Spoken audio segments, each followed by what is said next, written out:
You know, mid-range phones are very confusing these days. On papers, they look the same, but when you actually use them, it's a very different story. Take these two for examples. The Realme P4 Pro that has just launched at 25,000 rupees and the iQOO Neo 10R at 27,000 rupees. One looks like it was designed to impress and the other feels built to perform. So I had to put them side by side. Boys and girls, if you are looking for a smartphone under 30,000 rupees, here are two of the best contenders in the segments. Let's make them fight.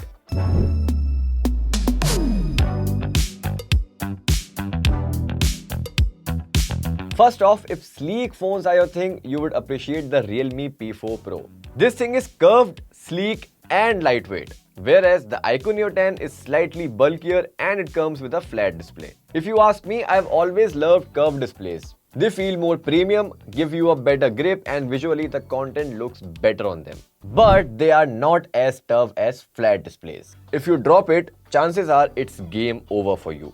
To prevent that, you get Gorilla Glass 7i on the Realme P4 Pro and Short Sensation up on the iQOO Neo 10R. And both phones are IP65 rated for protection against dust and water. But Realme also gets IP66 rating along with that. So boss, be it portability or durability, I think I will go with the Realme P4 Pro when it comes to design.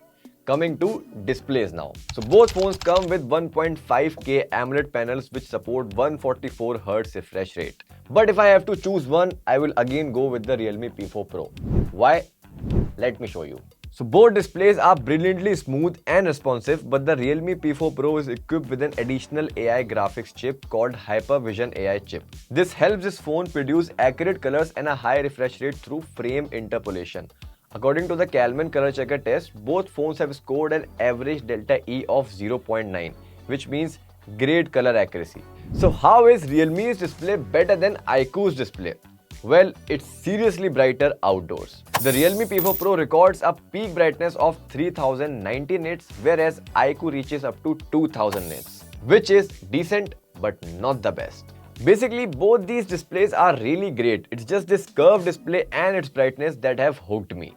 So if I am wrong, change my opinion in the comment section. Alright, performance, and iQOO just got excited. So the Realme P4 Pro carries a Snapdragon 7 Gen 4 chipset, whereas the iQOO Neo 10 runs on the Snapdragon 8S Gen 4 processor. And side-by-side comparison of both these phones, benchmark scores reveal that iQOO has an upper hand. iQOO Neo 10 got an AnTuTu score of over 1.5 million, whereas Realme lagged with a score of over a million. Even on Geekbench test, both single-core and multi-core, iQOO Neo 10 was ahead of the Realme P4 Pro. Not just that, iQOO is also great at maintaining these scores consistently for a long time. During our 15-minute stress test, iQOO has shown excellent stability and thermal management. Realme is also not that bad, but as I said, not the best. For casual gaming, everyday use and even your multitasking needs, the Realme P4 Pro will be able to handle all of it. But if you are a competitive gamer, I think iQOO Neo 10R will be a better choice. Because iQOO might not support 144fps gaming, but it delivers 120 fps with stability. Whereas this new AI graphics chip lets Realme produce more frames, so you get 144 fps gaming, but they keep fluctuating, which sometimes results in lag. Now, for all of this performance, you would also need a good battery backup. The Realme P4 Pro comes with a 7000 mAh battery, whereas the iQOO Neo 10R packs a 6400 mAh battery. On the PCMark battery life test, Realme survived for 19 hours and iQOO for 22 hours, with 20% battery still remaining.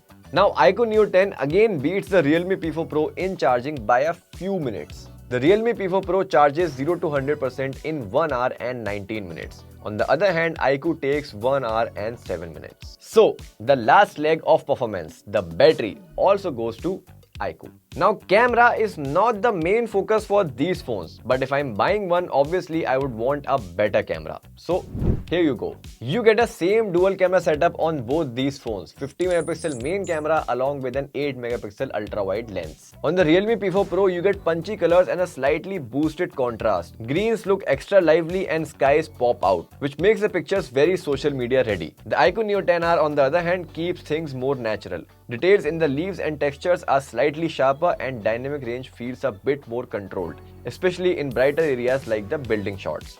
Moving to portraits, this is where the difference becomes clearer. The Realme P4 Pro does a solid job with edge detection and gives the creamy background blur. However, the skin tone leaned towards smoother and warmer, which sometimes looks less natural. Iqoo Neo 10R again goes for a more realistic approach. Skin textures is preserved better and the subject stands out without looking over-processed. The bokeh also looked slightly more natural here. So, what is the final thought? If it was my money, I would go for the Iqoo Neo 10R. Simply because I value performance and stability more than design and display. But I can clearly see why someone would fall for the Realme P4 Pro. It's lighter, prettier, and that display is genuinely a joy to use. So this comparison really comes down to what you care about more, style or strength. You decide.